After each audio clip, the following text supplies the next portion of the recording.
leta ya Repubulika ya Demokarasi ya Kongo yavuze ko igiye gukurikirana mu nkiko Joseph Kabila Kabange wahoze ari perezida w'iki gihugu ashinga ubugambanyi bwo ku rwego rwo hejuru ku gihugu cye mu ntambara Repubulika ya Demokarasi ya Kongo irwanamo n'umutwe w'inyeshyamba wa M23. Ibi bibaye nyuma y'umunsi umwe bitangajwe ko Kabila Joseph yasubiye muri Repubulika ya Demokarasi ya Kongo anyuze mu burasirazuba mu mujyi wa Goma ugenzurwa na M23. Ni nyuma yo kumara imyaka irenga 2 atari mu gihugu.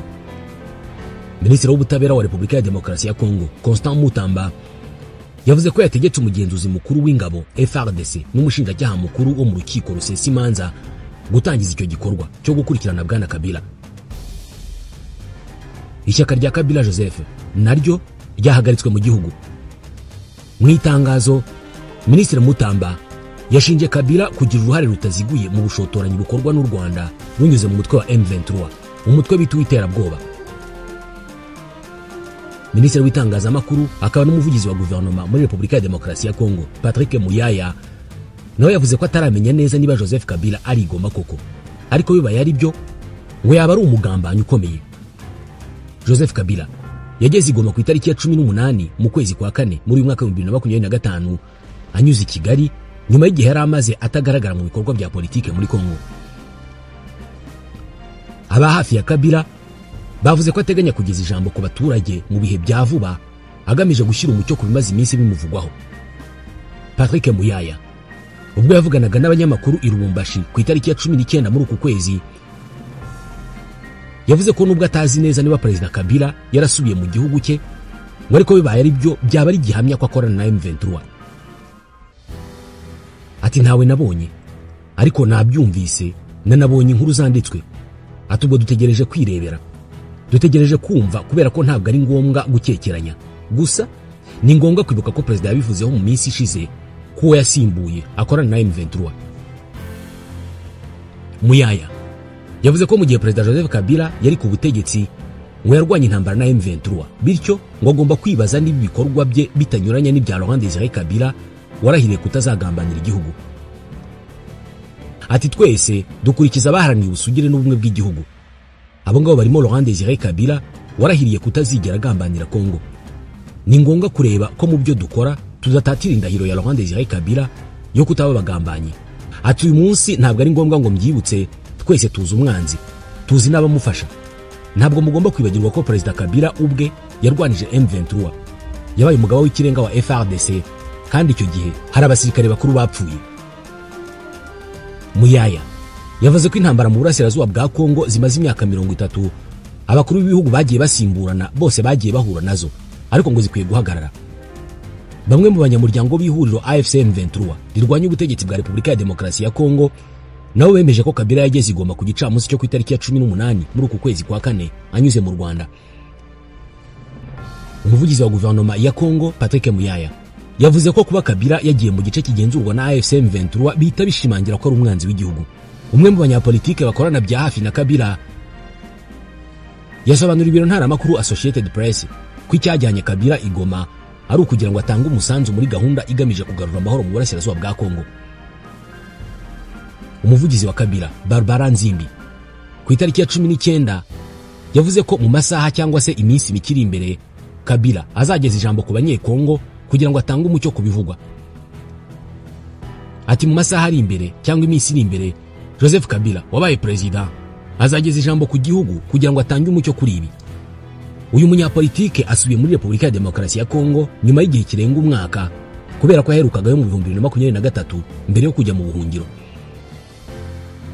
Ntabwo igihe ateganya kumara i Goma kiramenyekana. Ikirego cy'uko akorana na AFC M23 nacyo aheruka kugitera utwatsi ubwo yaganiraga n'itangazamakuru muri Afurika y'Epfo asaba leta ya Kongo kugaragaza ibimenyetso by'ibyimushinja. Intambara ya M23 yo mu 2013 yatewe nuko amasezerano leta ya Repubulika ya Demokarasi ya Kongo yari yaragiranye n'abarwanyi ba CNDP mu 2009 atubahirijwe. Uyu mutwe waranira uburenganzira bw'abatutsi baba mu burasirazuba bwa Kongo gusaba ko bene wabo bahunze kubera kwicwa bacyurwa kandi bagahabwa uburenganzira bwo kuba mu byabo batekanye. Gusa ubutegetsi bwa Repubulika ya Demokarasi ya Kongo uko bwagiye busimburana bwose bwagiye bubajujubya, by'umwihariko ubutegetsi bwa Tshisekedi bwo bwabise abanyamahanga. Kabila aherutse kubwira itangazamakuru ko ikibazo cy'intambara zo mu burasirazuba bwa Kongo zakashije umurego ari ikibazo gikomeye, ariko ngo igikomeye cyane muri iki kibazo ngo ni Tshisekedi kandi niwe ufite urufunguzo rwo kugikemura. Ntacyo Kabila yari yatangaza ku mugaragaro ku makuru yo gusubira mu gihugu cyangwa se kuri ibingi bashinjwa n'ubutegetsi bwa Kinshasa. Mu kiganiro kuri telefone na BBC gahuza miryango ku wa gatandatu, umuvugizi wa M23 Lawrence Kanyuka yumvikanishije ko Kabila yageze i Goma, ati ntabwo mbona ikibazo na kimwe cyaba gihari. Amakuru yo gusubira muri Kongo kwa Kabila yatangajwe bwa mbere na radio mpuzamahanga y'Abafaransa RFI ku wa gatanu mu ijoro, isubiramo amagambo y'abantu babiri bari hafi ya M23 n'ay'umuntu uri hafi ya Kabila. Iyi radio yavuze ko Kabila yanyuze i Kigali akabona kugera aho ngaho mu murwa mukuru w'intara ya Kivu y'Amajyaruguru. Minisitiri w'ubutabera wa Repubulika ya Demokarasi ya Kongo Constant Mutamba yanavuze ko hasabwe ko imitungo yimukanwa n'imitungo itimukanwa ya Kabila ifatirwa, ndetse ko hafashwe n'ingamba zo kugabanya ingendo z'abakorana nawe bose muri icyo gikorwa cy'ubugambanyi bwo ku rwego rwo hejuru. Ku itariki ya 15 y'uku kwezi kwa kane, abasirikare bo mu rwego rw'ubutasi rwa Repubulika ya Demokarasi ya Kongo basatse rumwe mu ngo za Joseph Kabila ruherereye mu mujyi wa Kinshasa. Umuvugizi w'umuryango wa Kabila Adam Shemisi yasobanuye ko abasirikare bagize muri urwo rugo mu masaha y'igitondo cyo ku itariki ya 15 mu kwezi kwa kane. Shemisi yaragize ati abagabo bambaye impuzankano y'igisirikare cya Kongo baje nta nyandiko yemewe n'amategeko ibemerera gusaka, bahungabanya umutekano w'ababa mu rugo. Umuryango wa Kabila wamaganye iki gitugu ndetse n'igikorwa cyakozwe kitubahirije amategeko. Ubwo bageraga muri urwo rugo mu gace kitwa Limete karimo icyanya cy'inganda i Kinshasa, ngo bateranye amagambo n'ababa muri urwo rugo babasaba kugaragaza uruhushya rwa leta rubemerera kwinjira muri urwo rugo, ariko ntibarwerekana. Abasirikare bavuga ko imodoka ebyiri za Jeep Defender ziri muri urwo rugo ngo ari ikimenyetso cy'uko abarobamo bafite umugambi wo guhungabanya inzego za leta, ariko bagasubiza ko izo ari imodoka zifashishwa gusa mu bikorwa bya gisivile. Shemisi yasobanuye ko abasirikare ngo babanje guta muri yombi umubaruramari ukorera muri urwo rugo, ariko nyuma baza kumurekura, bavuga ko bazakomeza iryo perereza. Byageze mu masambiri y'ijoro abasirikare bakiri muri urwo rugo. Umuvugizi w'umuryango wa Kabila yabashinje kuvogera urwo rugo kubera ko ngo bakinguye ahantu hatandukanye bahungabanya umutekano w'abarubamo, nyamara bigaragara ko nta mugambi mubi uhategurirwa. Ntabwo bisobanutse uburyo leta ya Kongo iteganya gukurikirana Kabila mu bucamanza mu gihe avugwa kuba mu gice cy'igihugu itagenzura. Muri iri tangazo, Minisitiri w'ubutegetsi bw'igihugu wa Repubulika ya Demokarasi ya Kongo Shabani Luko Bihango yavuze ko ibikorwa by'ishyaka PPRD bya Kabila Joseph bihagaritswe mu gihugu hose kubera uruhare uyu mukuru waryo ashinjwa kugira mu ntambara. Nta kiri ishyaka ryari ryatangaza ku mugaragaro. Kabila w'imyaka 59 usanzwe ari umusenateri wa Repubulika ya Demokarasi ya Kongo yategetse iki gihugu imyaka 18 kuva mu 2001 nyuma y'iyicwa rya se Laurent Désiré Kabila kugera mu 2019. Uyu mutwe wa M23 ubwo watangiraga mu 2012 warwanyaga ubutegetsi bwa Joseph Kabila. Uyu mutwe watangiye ugizwe ahanini n'abahoze ari abarwanyi b'undi mutwe witwa CNDP wa General Laurent Nkunda washinjwaga gufashwa n'u Rwanda, ibyo u Rwanda rwahakanye. Intambara hagati ya FARDC na M23 yongeye kubura kuva mu mpera y'umwaka wa 2021. Mu buryo buzwi, Kabila aheruka muri Repubulika ya Demokarasi ya Kongo mu kwa 12 mu 2023 ubwo yahavaga mbere y'amatora. Umuvugizi we Barbara Nzimbi yatangaje kenshi ko Kabila yavuye mu gihugu ku mpamvu y'amasomo muri kaminuza ya Johannesburg muri Afrika y'Epfo. Ibikorwa bye hanze ya Repubulika ya Demokarasi ya Kongo byakomeje gutera inkeke ubutegetsi bwa President Felix Tshisekedi, kugera bwana Tshisekedi ashinje Joseph Kabila ko ari uri inyuma y'inyeshyamba za M23 ndetse na Corneille Nangaa wigeze kuba umuntu hafi cyane wa Kabila. Ku itariki ya 8 y'ukwezi kwa kane, radio mpuzamahanga y'Abafaransa RFI n'ikinyamakuru Jeune Afrique bari batangaje ko Kabila agiye gusubira mu gihugu cye bidatinze anyuze mu gice cy'uburasirazuba, bivuga ko yabyemeje mu nyandiko. RFI na Jeune Afrique byari byasubiyemo inyandiko ye bivuga ko agiye gutaha kubera ko igihugu cyifashe nabi mu rwego rw'umutekano no mu zindi nzego zose z'ubuzima bw'igihugu, kugira ngo afashe gushaka igisubizo. Mu kwezi kwa kabiri muri uyu mwaka, President Tshisekedi yavuze ko Kabila ari we muntu nyawe uri inyuma y'ibi byose, amushinja gufasha umutwe wa M23. Mu kumusubiza mu kwa gatatu, Kabila yabwiye abanyamakuru muri Afurika y'Epfo ati yomba mfatanyije na M23 ibintu byari kuba bitandukanye cyane nuko bimeze uyu munsi. Mu kiganiro n'abanyamakuru ku wa kane, Masad Boulos, umujyanama mukuru wa perezida wa Amerika Donald Trump ku birebana na Afurika, yavuze ko u Rwanda rugomba gukura ingabo zarwo ku butaka bwa Kongo ndetse M23 igashyira intwaro hasi. Joseph Kabila ari muri Repubulika ya Demokarasi ya Kongo. Kuva byatangazwa ko yasubiye muri iki gihugu, hafashwe ibyemezo byinshi birimo gufatira imitungo ye, guhagarika ishyaka rye ndetse no kumukurikiranaho ubugambanyi. Byagenda bite Joseph Kabila aramutse yifatanije na M23?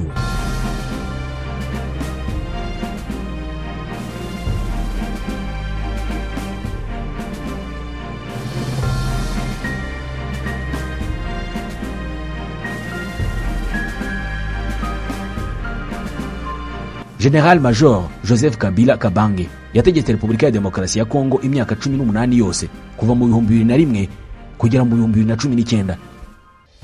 Kabila usanzwe uzwiho guceceka agakora ibikorwa bye mwibanga, ntabwo ari umuntu wagigoma mu gice kigenzurwa na AFC M23 agiye gutembera cyangwa se kwibera igoma gusa. Joseph Kabila bitekerezwa ko ari umugabo ugiye muri Kongo afite gahunda nyinshi, by'umwihariko izo kwifashisha intambara iri mu burasirazuba bw'iki gihugu, agahangana na Antoine Felix Tshisekedi Chilombo, we avuga ko yamugambaniye akica amasezerano bari baragiranye ubwo yemeraga kumuha ubutegetsi mu bwumvikane bwabayemo amabanga menshi. Mu by'ukuri gusubira kwa Kabila muri Repubulika ya Demokarasi ya Kongo bishobora kugira mpinduka ki bizana ku rugamba rwa AFC M23. Hari abantu bavuga ko muri politike nta nshuti baho y'igihe cyose, ndetse ngo nta n'umwanzi w'igihe cyose ubaho, kubera ko ubwabyo kumva ko ahantu Joseph Kabila yakwerekeza muri Kongo ari ahantu hagenzurwa na M23 ni ikintu cyatungura buri wese. Mu 2013 ubwo umutwe wa M23 wigaruriraga ibice byinshi mu burasirazuba bwa Kongo harimo na Goma, Kabila Joseph niwe wari perezida wa Repubulika ya Demokarasi ya Kongo. Muri make, isenyuka rya M23 mwiraswa rikomeye ry'ibitero by'ingabo zidasanzwe za Loni byakozwe na Joseph Kabila. Gusa biratangaje ko mu myaka 12 ikurikiyeho ryatsinda ry'abarwanyi yashenye akaririmbwa hose mu mihanda ituruka Kinshasa kunyura Kisangani na Lubumbashi kugera Goma, ari yashobora kujya muri Kongo asanga kwifatanya naryo. Bitekerezwa ko ahandi hose ashobora kutagirira umutekano mu buryo bwizewe 100% kubera ko n'umwanzi weruye wa perezida wa Kongo. Icyambere gitekerezwa nuko Kabila Joseph ashobora kwifatanya n'ihuriro rya AFC M23, aho yafata ihuriro ry'amashyaka ari kumwe n'irye rya Parti du Peuple pour la Reconstruction et la Démocratie PPRD, nayo akayazana muri iri huriro rya AFC. Iri shyaka niryo Joseph Kabila ayoboye ryategetse Kongo mu gihe cy'imyaka 18 yose. Ryashinzwe ku itariki ya 31 y'ukwezi kwa gatatu mu 2002 rishinzwe na Kabila. Rero iri shyaka ryahita ryinjira mu ihuriro rya AFC. Ibi byaba ari igitangaza n'imbaraga ntagereranywa kuri M23 na AFC bihurije hamwe, kubera ko kuva bakwihuza mu 2023 M23 yagaragaje ko yari isanzwe ifite igisirikare gikomeye, ariko ku ruhande rwa politike ntabwo yari ikomeye. Kuza kwa Corneille Nangaa na AFC byatumye igice cya M23 cya politike kizamuka. Igice cya diplomasi nacyo cyarazamutse bikomeye, kubera ko ubwabyo nyine izina Corneille Nangaa byahinduye byinshi mu buryo abantu babonaga M23. Ubwo rero Joseph Kabila yinjiye nawe muri iri huriro, izina rye ryaba riremereye cyane kurusha irya Corneille Nangaa, ku buryo uruhande rwa politike na diplomasi byahita bikomera cyane. Bitekerezwa ko izina rya Kabila ryaha M23 kumenyekana, ariko rikayiha n'ibindi byinshi mu bya politike, niyo ntacyo yavuga, gusa kwemera kwihuza nabo. Impamvu ishingirwaho n'abavuga ko Joseph Kabila ari izina riruta Corneille Nangaa ni ibivugwa ko byose Corneille Nangaa afite muri politike yabihawe na Joseph Kabila. Bitekerezwa ko kuza kwa Kabila mu ihuriro rya AFC ngo yazana n'abandi banyapolitike bakomeye cyane basanzwe bafite ubunararibonye muri ibi bintu, barimo bamenyekanye cyane banakoranye nawe mu gihe yategekaga Kongo, barimo Ramadan Shadari wiyamamarije kuba perezida wa Kongo mu matora yo mu 2018, barimo Lambert Mende Omalanga wamamaye cyane kuko umuvugizi wa leta ya Kinshasa ku butegetsi bwa Kabila n'abandi. Kandi kuza kwa Kabila bishobora kuzana mu ihuriro rya AFC M23 abandi bantu bari mu witwa Raymond Chibanda. Uyu ni inararibonye mu bijyanye n'ububanyi n'amahanga kubera ko yabaye minisitiri w'ububanyi n'amahanga ku butegetsi bwa Kabila, ari nabyo byamuhaye uburenganzira bwo kuba ku ruhande rwa Kongo ari usinya ku masezerano yo guhagarika imirwano n'umutwe wa CNDP ya Laurent Nkunda hari ku itariki ya 23 y'ukwezi kwa gatatu mu 2009. Ibi byanabaye isoko yo kuvuga kwa M23 y'uyu munsi. Ni benshi cyane bashobora kuza baherekeje Joseph Kabila Kabange mu gihe yaba yihuje na AFC M23, ndetse kandi bitekerezwa ko mu gisirikare naho hari abandi bantu bazana barimo General John Numbi usanzwe ari umuntu wa hafi cyane wa Kabila. Uyu nawe ashobora kuzana ubunararibonye mu ntambara M23 ihanganye muri gisirikare cya FARDC.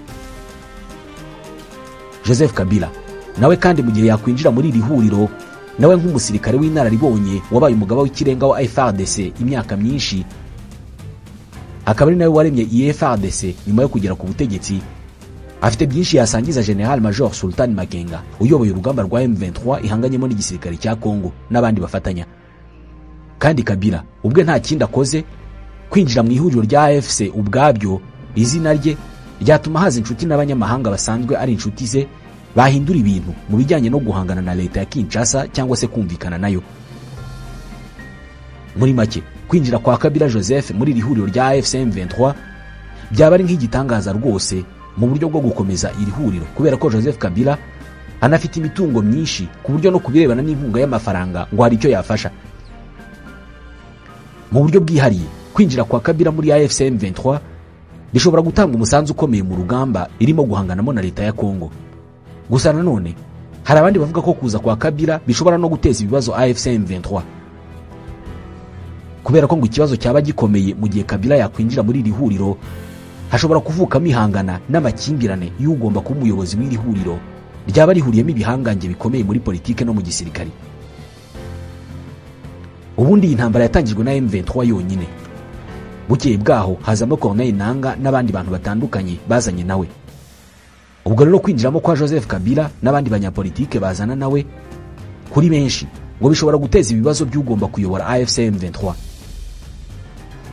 Gusa AFC M23 ntabwo yari kiri urwego rurwana gusa, ahubwo yabibaye umutwe uhamye kandi ukomeye ku mpande zose. Ku ruhande rwa gisirikare basanzwe bakomeye kubera ko bigaruriye ibice byinshi bya Kongo. Baramutse bakiriye abantu nk'aba rero baba banakomeye mu bijyanye n'uruhande rwa politike na diplomasi kubera ubunararibonye aba bagabo bafite muri ibi bintu.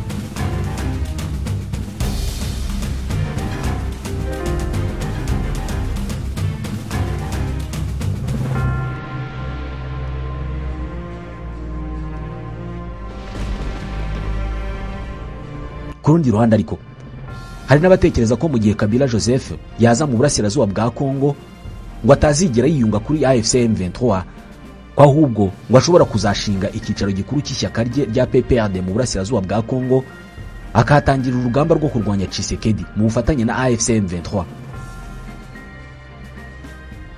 Ntabwo ari ubwa mbere Kabila yabatangiriye ahangaha urugendo rwe, kubera ko ari kumwe na se mu 1996 mu ihuriro rya AFDL. Aha niho batangiriye urugamba rwabo, urugamba rwo gukuraho ubutegetsi bwa Marechal Jean Désiré Mobutu Sese Seko ku Mbendu wa Zabanga.